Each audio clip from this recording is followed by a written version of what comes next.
Du 13 au 15 juin 1944, c'est le baptême du feu pour les maquisards du Vercors.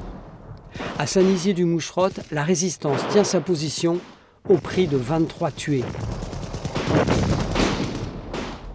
Leurs corps reposent à l'endroit même des combats, dans la nécropole construite par leurs camarades survivants. Le fils de l'un d'entre eux nous explique « Ce combat de Saint-Nizier, ce n'est qu'un prélude à l'offensive générale ». Les Allemands ont été sans aucun doute surpris par la résistance qui leur était opposée.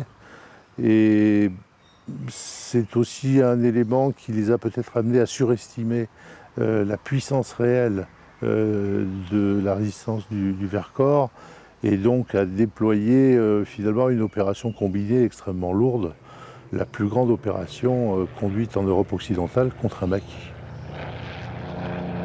À partir du 21 juillet 1944, plus de 10 000 soldats allemands montent à l'assaut du plateau, avec l'ordre de ratisser, de détruire les terroristes et leurs moindres repères. Valchevrières, Vassieux, La Chapelle, Saint-Nizier sont dévastés. Dès novembre 1944, les maquisards du Vercors se regroupent en association pour reconstruire leur village. Ils troquent le fusil pour la pioche. Tout le monde se remet au travail tout de suite. Ils construisent des baraquements qui vont servir d'appartements pour loger les personnes, loger les familles.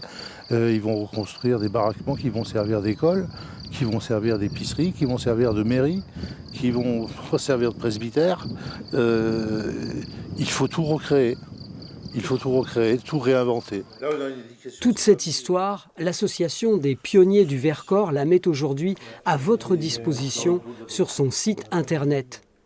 Une ressource documentaire unique en son genre. 450 photos, mais aussi des récits, les combats, la vie quotidienne des maquisards, près de 5000 pages au total. Et les recherches continuent, l'association en appelle aux familles des résistants.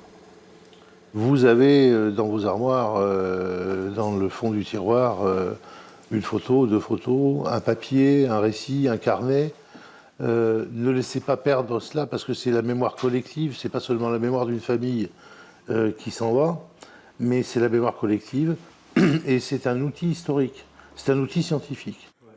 Vous pouvez visiter le site et contacter l'association des pionniers à l'adresse suivante vercors-résistance.fr. On a déjà des choses, mais